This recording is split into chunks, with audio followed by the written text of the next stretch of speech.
ila ridwani Allahumma salli alaihi wa ala alihi wa ashabihi wa ikhwani.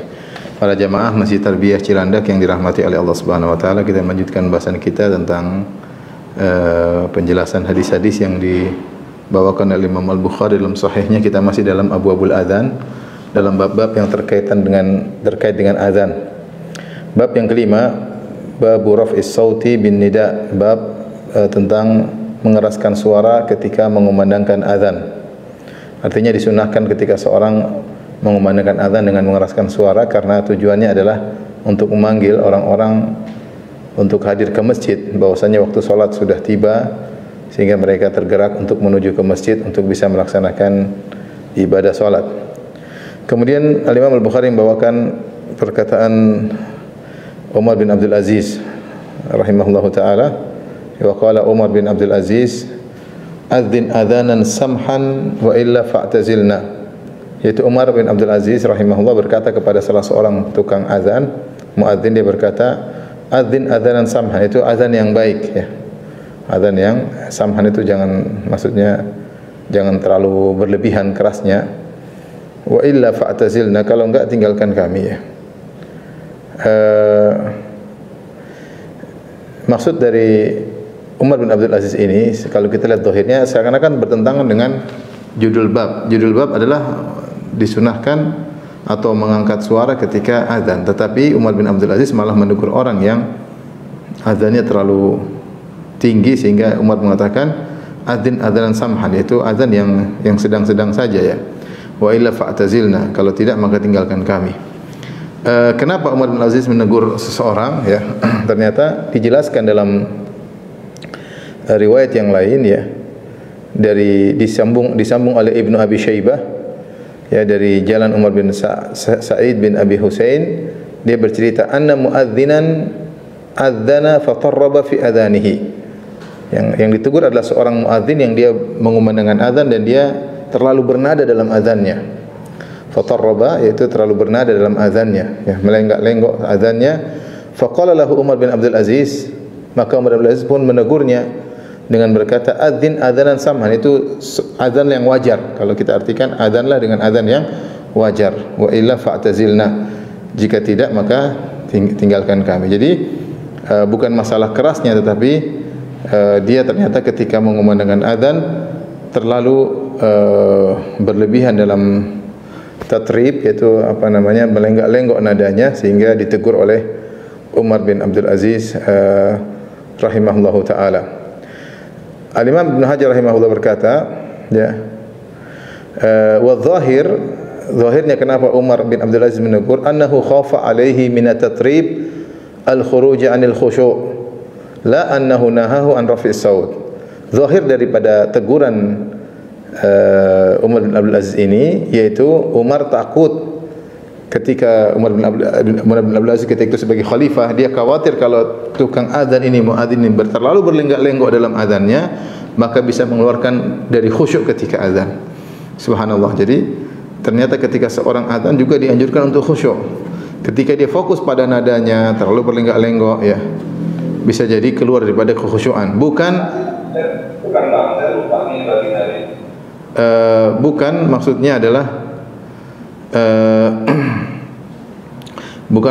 adalah Umar melarang dia dari mengangkat suara ya, mengeraskan suara. Jadi mengeraskan suara boleh, tapi jangan terlalu berlenggak-lenggok. Syekh Utsaimin rahimahullahu taala ketika mengomentari perkataan Umar, bisa jadi maksudnya, kata beliau, yaitu seorang azan terlalu berlebihan. Jadi seorang azan itu suaranya keras tapi santai. Jangan terlalu keras sampai pita suaranya mau putus, sampai suaranya terlalu berlebihan ya, sampai kadang-kadang tidak terkontrol nadanya saking terlalu mengangkat suara ketinggian. Seorang angkat suara keras ya, karena ketika Nabi SAW menyuruh Bilal mengumandangkan azan, kata Rasulullah SAW, fa inna Bilalan anda minka sautan, Bilal suaranya lebih keras daripada engkau. Jadi suara keras dalam azan dituntut, tapi seorang mengazan dengan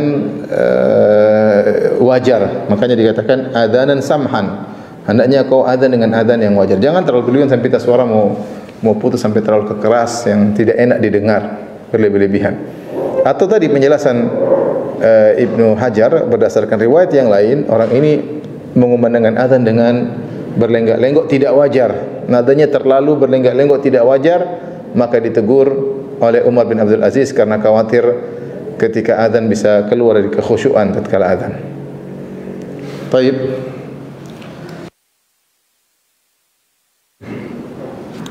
Kita lanjutkan hadis berikutnya. Al-Imam Al-Bukhari rahimahullah berkata, qala haddatsana Abdullah bin Yusuf qala akhbarana Malik an Abdurrahman bin Abdullah bin Abdurrahman bin Abi Sa'sa'ah Al-Ansari thumma Al-Mazini an abihi annahu akhbarahu anna Aba Sa'id Al-Khudri qala lahu, ya, bahwasanya Abu Sa'id Al-Khudri berkata kepada ayahnya, inni araka tuhibbul ghanam. Jadi kata Abu Sa'id Al-Khudri sahabat, dia melihat salah seorang, dia berkata, saya melihat engkau suka dengan kambing wal badiyah, suka dengan kambing-kambing, suka dengan pedesaan, pedalaman-pedalaman. Kemudian kata Abu Sa'id Al-Khudri, fa idza kunta fi ghanamik aw badiyatik, jika kau sedang berada mengurus kambing-kambingmu atau kau sedang berada di pedalaman, fa adzanta bis salat, kemudian engkau mengumandangkan azan untuk salat, farfa sautaka bin nida, maka keraskanlah suaramu, angkat suaramu dengan azan tersebut. Fa innahu la yasma'u mada sautil muadzin, karena tidak ada satupun yang mendengar ujung dari suaranya muadzin, baik jinnun wala insun, apakah jin atau manusia, wala syai' atau suatu apapun, illa syahidalahu yaumal qiyamah, kecuali akan menjadi saksi baginya pada hari kiamat kelak. Qala Abu Sa'id Al-Khudri berkata, sami'tuhu min Rasulillah sallallahu alaihi wasallam, aku mendengar hadis ini dari Rasulullah sallallahu alaihi wasallam. Hadis ini sangat jelas bahwasanya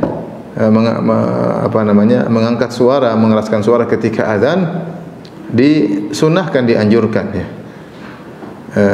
Di antara hikmahnya sebagaimana kita ketahui, karena fungsi azan adalah memanggil orang untuk salat, agar orang mungkin tertidur bisa terjaga mendengar azan, kemudian orang lagi sibuk bekerja bisa berhenti dari pekerjaannya, siap-siap untuk salat. Itu terkait dengan orang lain, terkait dengan dirinya sendiri. Muadzin ketika dia mengumandangkan azan dengan azan yang keras, semakin banyak yang mendengar, maka akan menjadi saksi baginya pada hari kiamat kelak.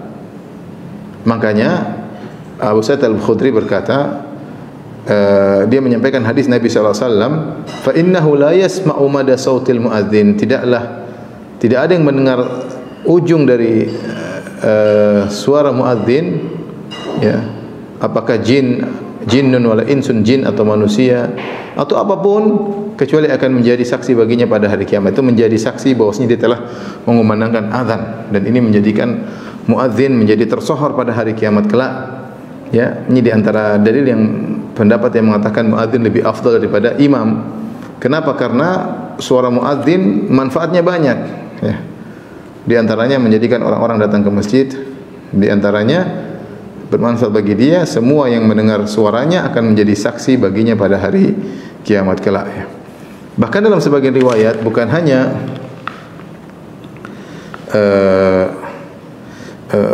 bukan hanya manusia yang mendengar, tapi bahkan seluruh yang mendengar, benda-benda mati juga, ya. Jadi mada saut maksudnya ghayat sautihi, ya. Jadi tidak ada yang mendengar ujung suara muadzin sampai di ujung, sampai suaranya yang paling kecil masih terdengar, misalnya terdengar sekilo kalau dulu tidak pakai mikrofon, atau 2 kilo terdengar, maka yang 2 kilo di ujung sana, ujung dari suara muadzin, kalau ada yang dengar di sana akan menjadi saksi. Apalagi yang dengar sebelumnya.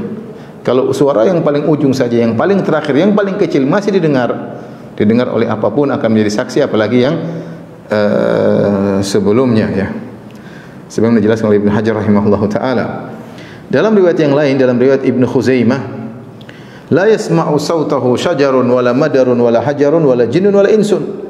Tidak ada yang mendengar suara muadzin, baik pohon maupun batu maupun tanah maupun jin maupun manusia, kecuali akan menjadi saksi baginya, ya. Ini hadis riwayat Ibnu Khuzaimah, dan juga riwayat yang lain dari Abu Dawud, Ibnu Khuzaimah dan Nasa'i dari Abu Hurairah radhiyallahu taala anhu, al-muadzin yughfar lahu mada sautihi wa yashhadu lahu kullu ratbin wa yabisin, ya. Kata Abu Hurairah dalam hadis Nabi sallallahu alaihi wasallam, orang yang mengumandangkan azan maka diampuni dosa-dosanya sekeras suaranya, Semakin jauh suaranya, maka semakin diampuni dosa-dosanya. Wa yashhadu lahu kullu ratbin wa yabisin. Setiap yang basah maupun kering akan menjadi saksi baginya. Zahirnya yang akan menjadi saksi bagi dia bukan cuma makhluk hidup, maksudnya bukan cuma manusia, jin, tapi bahkan batu, bahkan sebagaimana kata Nabi, syajarun, pohon, batu yang sampai suaranya menggema, suaranya sampai mengenai pohon batu, semua akan menjadi saksi. Jadi itu mudah bagi Allah Subhanahu wa taala. Kullu syai'in 'ala Allah yasir, semuanya mudah bagi Allah Subhanahu wa taala. Maka ini yang dimaksud dengan wala syai', ya. Tidak sesuatu apapun, maksudnya mencakup benda hidup maupun benda mati. Ini keutamaan yang besar bagi orang yang mengumandangkan azan. Saya katakan tadi sampai-sampai khilaf di kalangan para ulama mana yang lebih afdal, muadzin atau imam, karena muadzin memiliki banyak faedah, ya. Banyak faedah, banyak keutamaan. Kemudian ini juga dalil bahwasanya jika seorang bersendirian, dia juga boleh mengumandangkan azan. Karena kata Abu Sa'id Al-Khudri, "Inni araka tuhibbul ghanam wal badiyah." Aku lihat engkau suka dengan kambing-kambing dan juga pedalaman. Fa idza kunta fi ghanamika aw badiyatika fa adzanta bis salat. Jika kau sedang bersama kambing-kambingmu sendirian saja, ya, sedang di pedalaman, tidak ada orang lain, azan, tetap azan, tidak ada masalah. Karena meskipun tidak ada makmum, karena kau sendiri, enggak mungkin kambing jadi makmum, enggak, ya. Kamu sendirian, toh ada faedahnya azanmu tersebut, bahwasanya yang di sekitarmu yang mendengar suaramu itu radius berapa, taruh azanmu itu terdengar radius 500 meter atau 1 kilo, semuanya akan menjadi saksi bagimu pada hari kiamat kelak. Dan ini keutamaan yang sangat besar bagi orang yang mengumandangkan azan.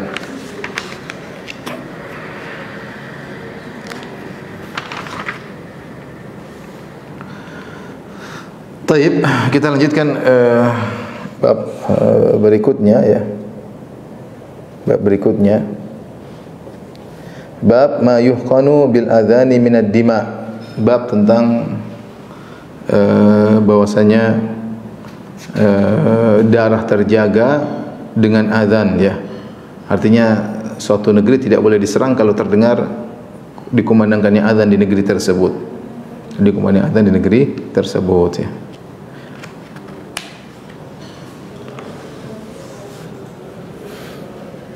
Mungkin tadi kita bertanya bagaimana benda-benda mati bisa mendengar, bisa jadi saksi. Kita bilang, ya, Allah Maha Kuasa, ya. Dan dalam hadis-hadis banyak bahwasanya Allah memberikan perasaan bagi sebagian benda.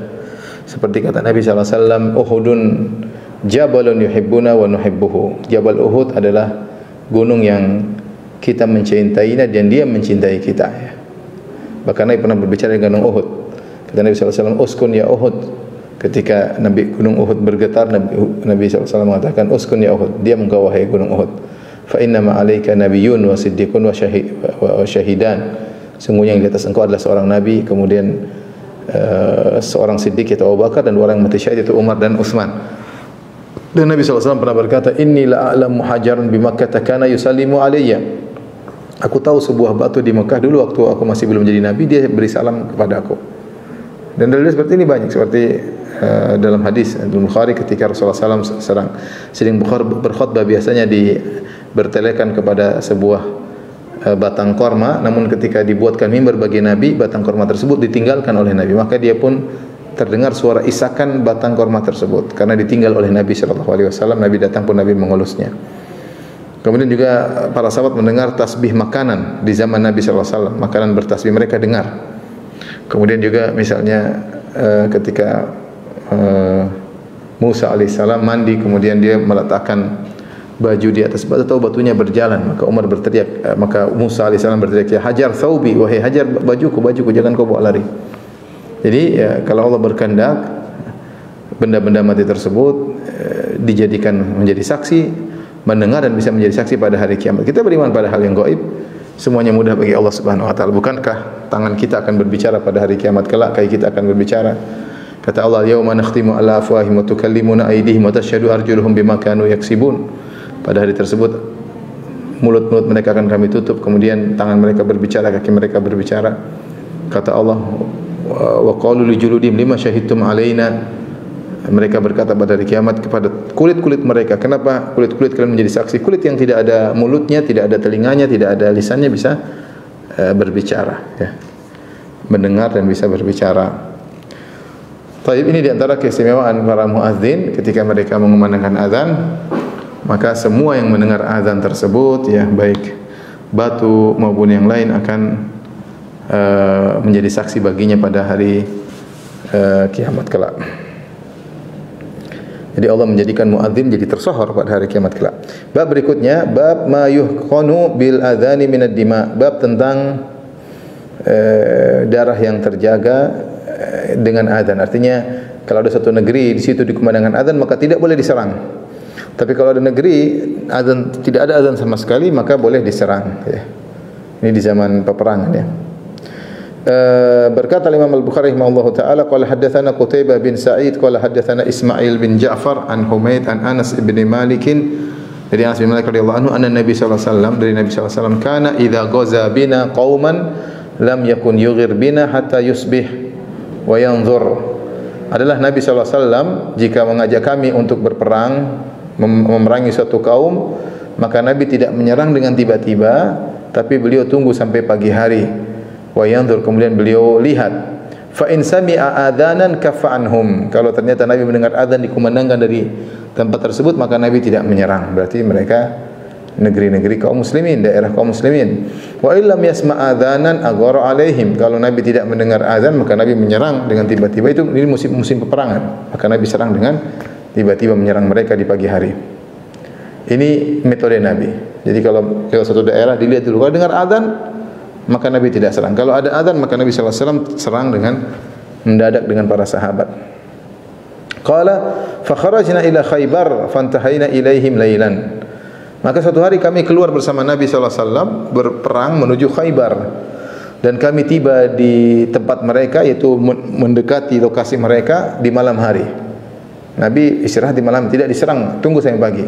Falamma asbaha, tatkala di pagi hari, walam yasma adzanan rakib wa rakibtu khalfa Abi Talha. Ketika Nabi tidak mendengar azan sama sekali dikumandangkan, maka Rasulullah pun naik kendaraannya dan aku pun naik kendaraan di belakang Abu Talha. Wa inna qadami latamussu qadaman Nabi sallallahu alaihi wasallam. Kakiku terkena kaki Nabi sallallahu alaihi wasallam. Kata Anas bin Malik radhiyallahu taala anhu, ya, bersentuhan dengan kaki Nabi sallallahu alaihi wasallam. Qala fa kharaju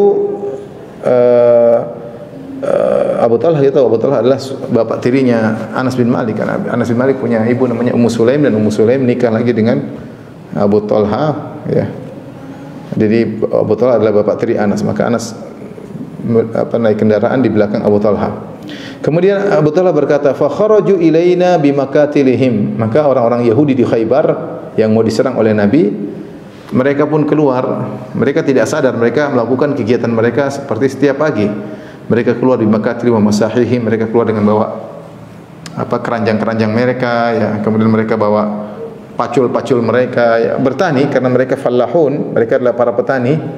Mereka ingin bercocok tanam, berkebun, maka mereka bawa keranjang-keranjang, bawa cangkul semacam itulah. Falamma ra'au Nabi sallallahu alaihi wasallam, tatkala mereka melihat Nabi sallallahu alaihi wasallam, mereka berkata, qalu Muhammadun wallah Muhammadun wal khamis.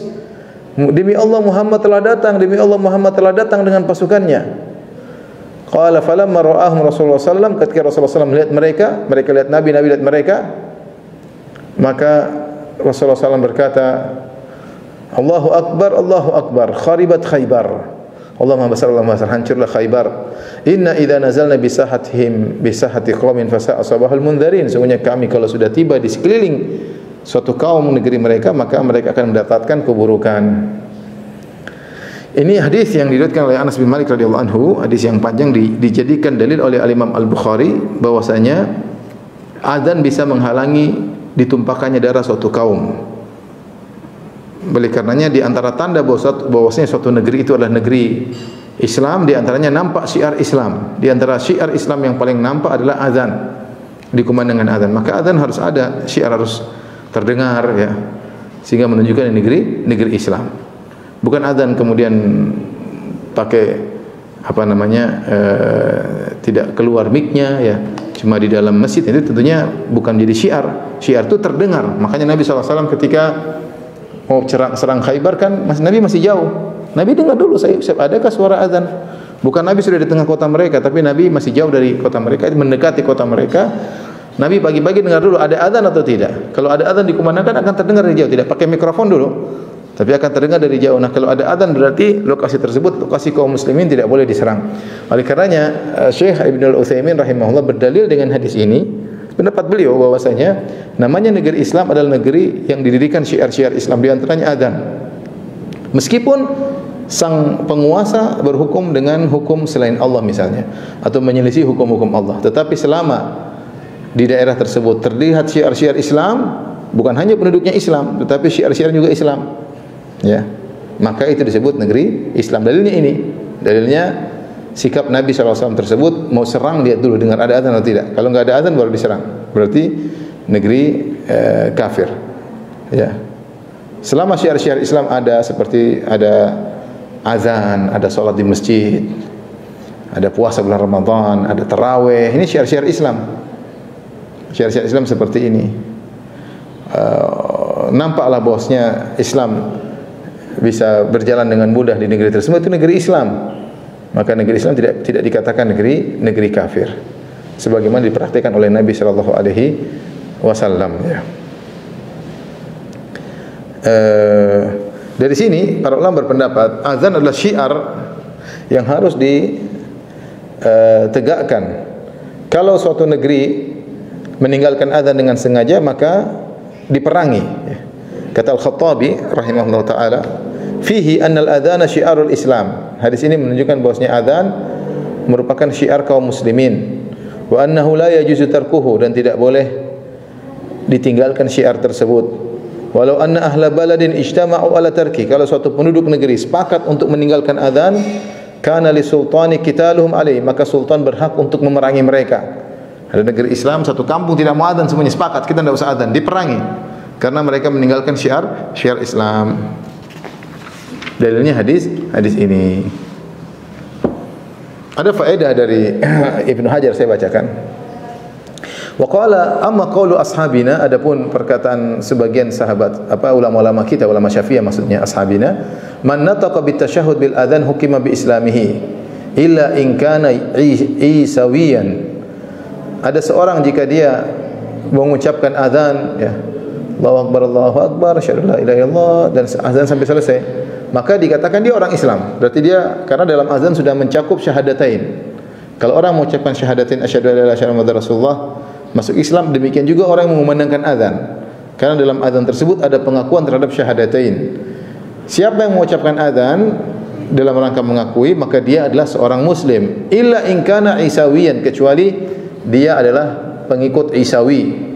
Fala yaridu alaihi mutlaqu haditsil bab li'anna al-Isawiyah ta'ifatun minal yahud hadathat fi akhir dawlati Bani Umayyah fa'tarafu bi anna Muhammadar Rasulullah sallam lakin ila Arab faqat. Kenapa? Karena Isawiyah ini adalah sekelompok. Kalau ada orang Isawi, kelompok Isawi yang mengumandangkan azan, tidak dikatakan dia Islam. Siapakah Isawiyah? Isawiyah adalah ta'ifah, kelompok dari firqah Yahudi yang muncul di akhir daulah Bani Umayyah. Mereka, di antara sifat mereka yang dinisbahkan kepada seorang namanya Abu Isa. Mereka ini, orang Yahudi ini mengakui bahwasanya Muhammad utusan Allah. Mereka tidak mencela Muhammad. Mereka mengetahui Muhammad sallallahu alaihi wasallam adalah utusan Allah Subhanahu wa taala, tetapi hanya rasul untuk orang Arab, bukan untuk Bani Israel. Ada rupanya firqah Yahudi seperti namanya Isawiyah. Mungkin sekarang masih ada. Mereka menghormati Nabi Muhammad. Mereka saudara kita. Sebagian Yahudi seperti itu. Muhammad saudara kita, Muhammad keturunan Ibrahim, Muhammad adalah saudara Ishak dan seterusnya, ya, dari Ismail, ya, sepupu gampangannya, ya. Tapi mereka mengatakan Muhammad hanya utusan untuk Arab, bukan untuk kita. Ini kelompok Yahudi yang seperti ini ada, ya. Taib, kita lanjutkan bab yang terakhir yang kita sampaikan pada kesempatan kali ini, ya.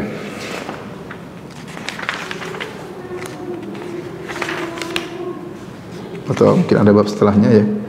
Taib, kalau ada waktu. Bab mayaqulu idza sami'an munadi.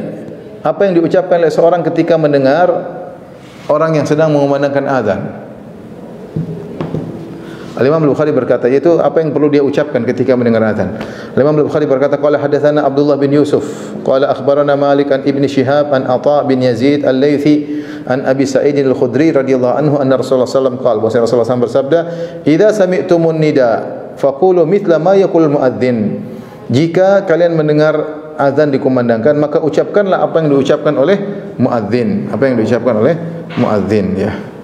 Ini tentang sunnah apa yang kita ucapkan ketika muadzin mengumandangkan azan. Kata Nabi, faqulu mithla ma yaqul muadzin, maka ucapkanlah seperti yang diucapkan oleh muadzin, ya. Artinya kalau muadzin mengatakan Allahu akbar, kita jawab Allahu akbar, Allahu akbar. Allahu akbar, Allahu akbar, kita jawab Allahu akbar, Allahu akbar. Asyhadu an la ilaha illallah, jawab asyhadu la ilaha illallah. Asyhadu la ilaha illallah, asyhadu la ilaha illallah, asyhadu Muhammadar Rasulullah, asyhadu Muhammadar Rasulullah, asyhadu Muhammadar Rasulullah, asyhadu Muhammadar Rasulullah. Ketika sampai hayya 'alas shalah, maka kita mengucapkan la haula wala quwata illa billah. Hayya 'alas shalah, la haula wala quwata illa billah. Hayya 'alal falah, marilah menuju salat, marilah menuju salat, marilah menuju al-falah, yaitu keberuntungan atau kebahagiaan yang hakiki, karena al-falah itu maksudnya surga. Al-falah yaitu jika seorang telah terselamatkan dari apa yang dia khawatirkan dan dia telah mencapai cita-citanya, yang cita-citanya dia istaqarra, dia itu langgeng dengannya. Itu namanya orang sudah aflah, sudah mencapai falah, dan maksudnya adalah surga. Maksudnya adalah surga. Itu hayya 'alal falah, mari menuju surga. Hayya 'alal falah, apa jawaban kita? La haula wala quwata illa billah. Tidak ada daya, tidak upaya kecuali dari Allah Subhanahu wa taala. Allahu akbar, Allahu akbar, Allahu akbar, Allahu akbar. La ilaha illallah, la ilaha illallah. Jadi ketika Nabi mengatakan ucapkanlah seperti yang diucapkan oleh muadzin, maksudnya tidak secara 100%, karena ada yang kita beda dengan muadzin. Ketika muadzin mengatakan hayya 'alas shalah, hayya 'alal falah, marilah menuju salat, marilah menuju surga Allah Subhanahu wa taala. Karena ketika muadzin mengatakan hayya 'alas shalah, marilah menuju salat, masa kita jawab juga hayya 'alas salat, kamu juga menuju salat, ya? Kan enggak, karena muadzin sudah di masjid. Karena muadzin sudah di masjid, ya. Ketika dia mengatakan hayya 'alal falah, marilah menuju ke kebahagiaan yang hakiki, kenikmatan yang abadi, ya, maka seorang tahu ini adalah ajakan yang sangat agung menuju surga, dan tidak mudah kita menuju surga. Makanya ketika kita tahu ini adalah perkara yang agung, hayya 'alal falah, maka kita mengucapkan la haula wala quwata illa billah. Karena ini perkara besar, kita tidak mampu, karena kita sangat lemah, tidak mampu untuk bisa menjalankan dengan baik, tidak bisa sholat mungkin dengan baik, dan kita tahu surga tidak mudah, maka kita mengatakan tidak ada daya upaya kecuali dari Allah. Yang tidak ada yang bisa menggerakkan kita menuju masjid untuk sholat, tidak ada yang bisa memudahkan kita untuk mencapai al-falah kecuali Allah Subhanahu wa taala. Ya akhi, ada orang badannya besar, ya, tubuhnya kekar, mungkin jago bela diri, mungkin juara jago apalah, juara lari, mungkin jago fitness dan macam-macam, tapi ketika dipanggil hayya 'alas shalah tidak bisa berangkat, dia tidak bisa bangun. Makanya saya sering sampaikan kisah yang disampaikan oleh Syekh Abdul Razak hafizahullah taala ketika beliau bercerita tentang beliau salat tarawih atau salat tahajud di 10 hari terakhir bulan Ramadan, yang ketika itu tahajud 3 juz, ya. Jadi malamnya sudah ronde pertama sudah 1 juz, kemudian jam 1 dan seterusnya 3 juz. Beliau salat, tiba-tiba di depan beliau Allah mentakdirkan ada seorang dari Indonesia yang salat dengan kaki satu, ya. Kaki satu tidak bergeming sampai 3 juz. Kata Syekh, orang itu saya doakan dan dia adalah guru saya mengerti bahwasanya kekuatan yang sesungguhnya adalah kekuatan iman, bukan kekuatan kekar tubuh, ya. Iman bisa membuat seorang menjadi kuat melaksanakan ibadah. Lihat orang depan saya cacat, kaki cuma satu, tapi dia bisa tegak selama 3 juz itu berjam-jam untuk sholat malam, ya. Sementara orang badannya kuat, tubuhnya kekar, mungkin jago bela diri, mungkin jago lari, tapi tidak bisa ke masjid. Ketika iman seorang lemah, maka semuanya menjadi susah, ya. Oleh karenanya ketika kita mendengar panggilan hayya 'alas shalah, kita serius mengatakan la haula wala quwata illa billah. Ya Allah, tidak ada yang bisa menggerakkan aku menuju masjid kecuali Engkau, ya Allah. Hayya 'alal falah, ya, hayya 'alal falah, maka marilah menuju kepada kebahagiaan yang hakiki, kenikmatan yang abadi surga Allah Subhanahu wa taala. La haula wala quwwata illa billah. Karena ini panggilan tidak mudah. Tidak semua orang bisa melangkahkan kaki menuju masjid. Hanya orang yang diberi taufik oleh Allah Subhanahu wa taala yang bisa menuju masjid, ya.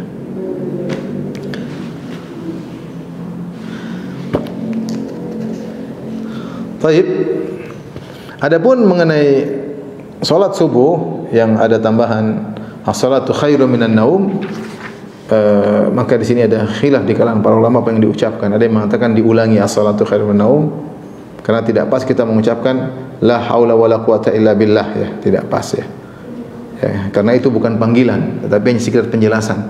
Salat lebih baik daripada tidur. Tapi ada yang mengatakan kita mengkiaskan dengan la haula wala quwwata illa billah sebagaimana hayya 'alal falah, atau kita mengulangi dengan mengucapkan as-salatu khairum minan naum. Ada khilaf di kalangan para ulama tentang apakah sunnah mengucapkan menjawab panggilan muadzin berlaku bagi iqamat juga. Ada khilaf di kalangan para ulama karena Nabi mengatakan idza sami'tumun nida faqulu mithla ma yaqulul muadzin. Kalau kalian mendengar anida, maksudnya suara azan, dan ini yang zahir karena suara azan itu yang terdengar jauh. Adapun iqamat, para ulama sudah kita jelaskan pada pertemuan lalu, iqamat suaranya tidak terlalu keras dan untuk orang yang sudah hadir bahwasanya salat sudah ditegakkan. Jadi bukan diteriak, dikeraskan di atas tempat yang tinggi seperti azan. Yang seorang naik di atas tempat yang tinggi kemudian berteriak, itu azan. Ya, adapun iqamat tidak demikian karena iqamat pada khususnya untuk yang hadir. Jadi sehingga kita mengatakan la haula wala quwwata illa billah, kita perlu kekuatan dari Allah untuk menuju masjid. Oleh karenanya di sini khilaf. Ada yang mengatakan bahwasanya yang dijawab cuma suara muadzin ya, ketika azan, karena itulah yang disebut panggilan, ya, hayya 'alas shalah, panggilan yang orang dari jauh perlu datang, ya. Dan Nabi mengatakan faqulu mithla ma yaqulul muadzin, ucapkanlah seperti yang ucapkan muadzin. Nabi tidak mengatakan faqulu mithla ma yaqulul muqim, ucapkanlah seperti apa yang diucapkan oleh orang yang iqamat. Karena orang yang iqamat namanya muqim, orang yang muadzin yang azan namanya muadzin. Sehingga dari sini sebagian ulama berpendapat bahwasanya menjawab azan hanya khusus untuk orang yang mengumandangkan azan. Adapun orang yang mengumandangkan iqamah tidak perlu kita jawab. Kalau orang jawab Allahu Akbar, Allahu Akbar, asyhadu la ilaha, kita tidak usah jawab Allahu Akbar, asyhadu la ilaha illallah, tidak. Cuma muadzin aja. Pendapat kedua, dan ini dipilih oleh Ibnu Hajar rahimahullahu taala, bahwasanya iqamat juga dijawab. Ya. Iqamat juga dijawab, ya. Tetapi ya ketika sampai qad qamatis shalah, maka kita tidak ikut qad qamatis shalah, tidak, tapi kita mengatakan aqamahullah wa adamaha, ya, aqamahullah wa adamaha, ya.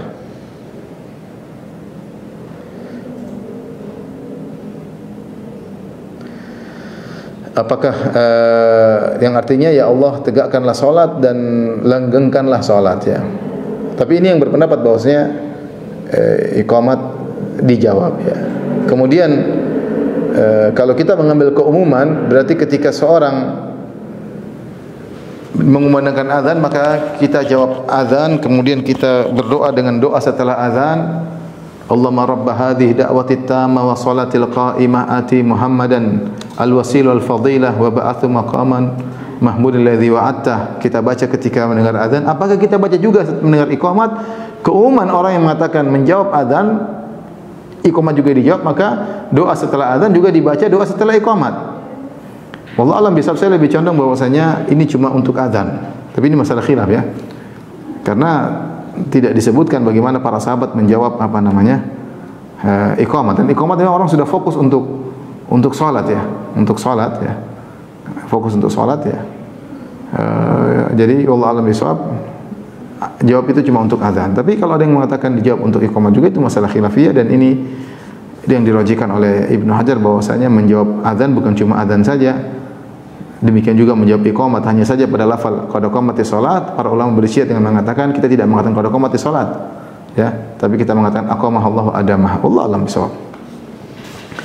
Hadis berikutnya Al-Imam Al-Bukhari berkata, qala haddatsana Mu'adz bin Fadalah qala haddatsana Hisham an Yahya an Muhammad bin Ibrahim bin Al-Harits qala haddatsani Isa bin Talhah annahu sami'a Muawiyah yauman. Bahwasanya Isa bin Talhah berkata, aku mendengar suatu hari Muawiyah, ya, faqala mithlahu, maka seperti yang diucapkan tadi, Rasul bersabda, ya, ila qaulihi wa asyhadu anna Muhammadan Rasulullah. Itu ikuti perkataan muadzin sampai asyhadu anna Muhammadar Rasulullah. Karena hayya 'alal falah, perkataan muadzin tidak kita ikuti, tapi kita mengucapkan la haula wala quwata illa billah. Hadis berikutnya, qala Yahya wa haddatsani ba'd ikhwanina annahu qala lamma qala hayya 'ala salat. Berkata dari Yahya, berkata sebagian saudara kami berkata, tatkala muadzin berkata hayya 'ala salat, qala, maka yang mendengar mengatakan la haula wala quwata illa billah. Jangan ikuti hayya 'ala salat, tapi jawab la haula wala quwata illa billah. Wa qala hakadha sami'na nabiyyakum yaqul. Demikianlah kami mendengar nabi kalian Rasulullah sallallahu alaihi wasallam menjawab adzan. Ketika sampai pada kalimat hayya 'ala shalah, hayya 'alal falah, maka Nabi menjawab la haula wala quwata illa billah. Ya.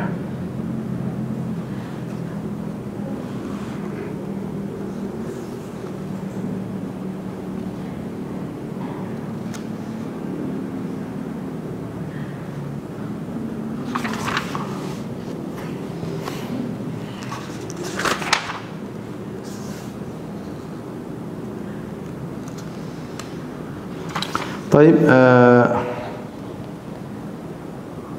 kita lanjut satu hadis lagi, satu bab lagi, bab ad-du'a inda nida, bab berdoa ketika azan, ya. Al-Imam Al-Bukhari berkata, qala haddatsana Ali bin Ayyash, ya.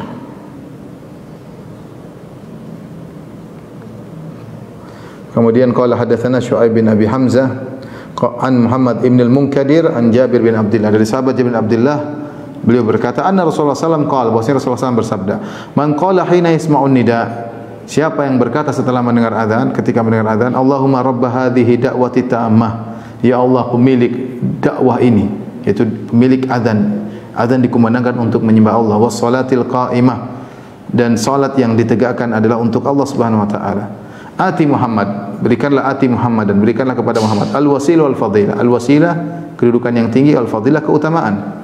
Wa ba'athu maqaman mahmudan alladhi wa'adta, dan bangkitkanlah Muhammad pada kedudukan yang terpuji yang telah kau janjikan baginya. Siapa yang mengucapkan ini, kata Nabi, halat lahu syafaati yaumal qiyamah, maka dia akan mendapatkan syafaatku pada hari kiamat kelak.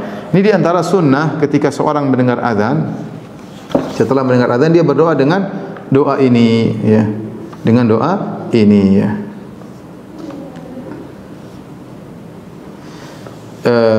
Doa tersebut, Allahumma rabba hadhihi da'wati tammah, yaitu ya Allah, ya pemilik dakwah yang sempurna ini. Dakwah yang sempurna maksudnya seruan yang sempurna, maksudnya azan. Kenapa azan disifati dengan sempurna? Ada yang mengatakan karena azan ditutup dengan la ilaha illallah. Ditutup dengan la ilaha illallah, ya.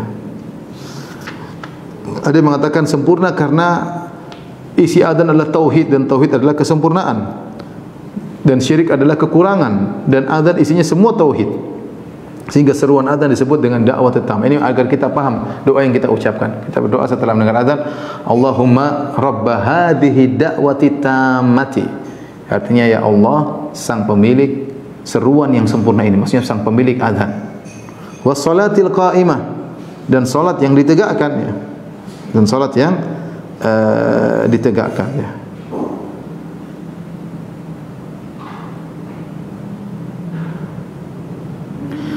Ada yang mengatakan salat daimah itu doa, ya, dengan doa, ya, atau penjelasan daripada azan. Azan adalah seruan yang selalu tegak, ya. Apa doa kita? Ati, berikanlah Muhammadan, ati Muhammadan, berikanlah kepada Muhammad al-wasilah. Apa itu al-wasilah? Al-wasilah adalah, kata Nabi SAW, fa innaha manzilatun fil jannah la tanbaghi illa li 'abdin min ibadillah. Ada satu tempat di surga yang tidak boleh Allah berikan kecuali pada hanya seorang hamba, ya. Dan Nabi berharap, aku yang ada di tempat tersebut. Al-wasilah maksudnya adalah kedudukan di surga, ya, yaitu kedudukan yang dekat dengan Allah. Jadi berikanlah Muhammad tempat itu, ya Allah, buat Muhammad, bukan buat nabi-nabi yang lain.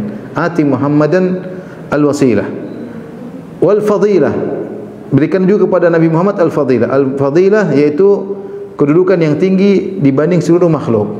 Ya. Ada yang mengatakan ini selain wasilah ada kedudukan lain. Ada yang mengatakan al-fadilah itulah al-wasilah. Wallahu a'lam bishawab. Tapi intinya kita minta wasilah itu kedudukan itu, minta fadilah buat Nabi, dan kita minta yang berikutnya wa ba'athu maqaman mahmudan. Bangkitkanlah Muhammad di atas kedudukan yang terpuji. Alladzi wa'atta, yang telah Kau janjikan untuknya. Kedudukan yang terpuji ini banyak ulama menafsirkan maksudnya adalah syafaat al-uzma yang Allah isyaratkan dalam surat Al-Isra 79. Kata Allah, asa an yab'atsaka rabbuka maqaman mahmuda, dan semoga Allah membangkitkan kau wahai Muhammad dengan kedudukan yang terpuji. Kedudukan terpuji tersebut adalah ketika Nabi memberi syafaat pada hari kiamat kelak, ketika manusia semua di padang mahsyar di bawah terik matahari, semua tidak kuat menahan panas yang sangat terik, keringat mereka bercucuran, sehingga mereka datang kepada para nabi minta agar para nabi memberi syafaat agar Allah segera datang untuk memutuskan perkara mereka, agar Allah mulai persidangan. Ya. Gampangnya ibarat misalnya kita sederhanakan, misalnya seorang nunggu hakimnya nggak datang-datang, sementara nunggu keringat panas, kapan hakimnya nggak datang-datang. Maka mereka datang kepada para nabi yang memiliki kedudukan tinggi di sisi Allah agar memberi syafaat, berdoa kepada Allah agar Allah segera datang. Tapi semua nabi menolak. Nabi Adam menolak, kemudian mereka pergi kepada Nabi Nuh menolak, mereka pergi kepada Nabi Ibrahim menolak, mereka pergi kepada Nabi Musa menolak, mereka kepada Nabi Isa menolak. Ketika mereka pergi kepada Nabi Muhammad, maka Nabi sallallahu alaihi wasallam pun menyanggupi, dan beliau pun sujud di bawah arsy berdoa kepada Allah, muji Allah dengan pujian-pujian yang sangat indah. Maka kemudian Allah pun datang, Allah berkata, ya Muhammad irfa' ra'sak wasal tu'ta washfa'tu syaffa'. Wahai Muhammad, angkatlah kepalamu, mintalah kau akan dikabulkan, beri syafaat dan kau akan diberi syafaat. Maka itulah maqaman mahmudah, ya. Ini doa yang hendaknya kita baca ketika kita mendengar azan dikumandangkan. Kita berdoa untuk Nabi sallallahu alaihi wasallam. Demikian saja para pemirsa yang dirahmati Allah Subhanahu wa taala, bisa sampaikan. Kalau ada yang bertanya saya persilakan. Wallahu taala alam bisawab. Alhamdulillah, sesi materi telah berakhir. Jazakallahu khairan kepada Al-Ustaz yang telah menyampaikan ilmu yang bermanfaat. Selanjutnya para peserta yang dirahmati Allah, kita beralih ke sesi tanya jawab. Alhamdulillah sudah ada beberapa pertanyaan yang masuk. Pertanyaan pertama, kalau mendengar azan di radio dan di daerah kita belum waktunya sholat, apa azan yang kita dengar kita jawab, Ustaz? Jazakallahu khairan. Ada fatwa dari Syekh Ibnu Utsaimin rahimahullahu taala bahwasanya azan di radio tidak perlu dijawab karena yang kita jawab adalah ibadah, azan ibadah. Ya, jadi seorang beribadah mengumandangkan azan. Ya, tidak semua kita dengar azan kemudian kita jawab. Kalau azan itu rekaman. Contoh, azan jadikan kadang-kadang alarm. Allahu Akbar. Bukan kita langsung jawab karena bukan azan syar'i. Azan syar'i itu adalah azan yang live, yang seorang mengumandangkannya, ya. Apa kita menjawabnya? Ya, kita menjawab, ya. Kita menjawab kalau memang itu adzan yang live. Tapi kalau tidak live maka tidak perlu kita jawab. Wallahu taala alam bisawab, ya. Alhamdulillah. Untuk pertanyaan kedua, Ustaz. Untuk mengikuti muadzin, apakah harus bersuara atau cukup di dalam hati? Jawabannya diucapkan, tapi tidak perlu teriak-teriak seperti muadzin. Makanya faqulu mithla ma yaqulul muadzin, ucapkanlah seperti yang diucapkan muadzin, artinya ikuti ucapannya. Tidak perlu kita teriak Allahu Akbar, tapi kita ucapkan bukan dalam hati. Karena Nabi mengatakan faqulu, ucapkanlah. Hukum asal ucapan adalah dengan diucapkan dengan lisan. Hanya saja para ulama khilaf dalam beberapa kondisi, contohnya seperti seorang sedang sholat, apakah dia jawab ketika sedang sholat? Sebagian ulama mengatakan iya, jawab meskipun kamu sedang sholat, ya. Sebagaimana kamu dibolehkan untuk menjawab orang yang sedang sebagaimana seorang ketika sedang bersin maka kamu mengucapkan alhamdulillah, maka ketika mendengar azan juga kita menjawab ucapan tersebut. Ini pendapat, ya. Pendapat yang lain mengatakan tidak, karena sholat itu ada kesibukan, maka tidak perlu kita jawab. Kalau mau jawab boleh setelah sholat kita jawab dari awal sampai akhir setelah sholat. Dalam sholat tidak ya. Adapun kalau seorang baca Quran kemudian azan dikumandangkan, maka dia boleh berhenti baca Quran kemudian dia jawab azan kemudian dia lanjutkan jawaban azan tersebut. Tadi pertanyaannya apa, ulang Mas kita? Tadi pertanyaan apa? Pertanyaan yang kedua tadi.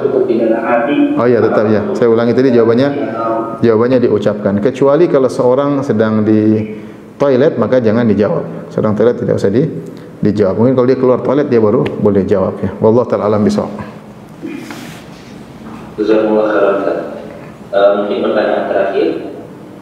Izin bertanya Ustaz, yang dimaksud dengan mengeraskan azan itu apakah secara suara saja atau menggunakan alat pengeras suara ya? Jazakumullah khairan.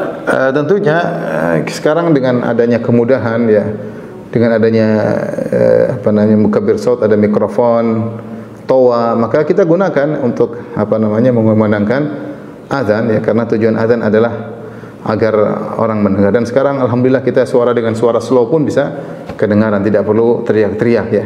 Yang penting dikumandangkan azan bahwasanya sudah tiba waktu salat ya. Dan itu dituntut karena di zaman Nabi tidak ada mikrofon, maka Nabi mencari orang yang suaranya paling besar. Ini Nabi mengatakan, biar Bilal yang azan, fa innahu anda sautan minka. Sungguhnya Bilal itu suaranya lebih keras daripada engkau, wahai Abdullah bin Zaid kalau tidak salah ya. Bilal suaranya lebih besar. Oleh karenanya dari sini kita pahami bahwasanya suara besar dituntut dalam azan. Karena tujuannya adalah memberi pengumuman kepada orang agar bisa salat. Dan sekarang kalau sudah ada mikrofon, kita pakai mikrofon. Pakai mikrofon dikumandangkan azan agar kaum muslimin bisa mendengar azan tersebut dan datang ya. Dan sekarang dibutuhkan mikrofon. Kita semua sibuk, kemudian rumah tertutup dengan dinding-dinding ya. Adanya suara mobil-mobil sehingga kalau orang pakai suara biasa tidak kedengaran. Kalau zaman dulu, zaman Nabi SAW, orang pakai suara di atas kedengaran karena dia teriak, tidak ada kebisingan. Sekarang banyak kebisingan, orang kerja sana, orang sini, mobil, motor, klakson, belum rumah orang dalam rumah sehingga tertutup, suara tidak kedengaran. Kita sih dalam sebagian kondisi orang sudah pakai mikrofon kita nggak dengar karena posisi rumah kita yang tidak pas. Apalagi kalau pakai suara biasa. Jadi tujuan dikeraskan suara adalah ritualnya dikeraskan suara ketika azan, adapun mikrofonnya adalah sarana untuk menjalankan ritual tersebut. Maka dianjurkan kita mengumandangkan azan dengan mikrofon agar bisa terdengar. Allah taala alam bisawab. Demikian saja ikhwan dan akhwat yang dirahmati Subhanahu wa taala kajian kita, insyaallah kita lanjutkan pada kesempatan yang lain. Wabillahi taufiq wal hidayah. Assalamualaikum warahmatullahi wabarakatuh.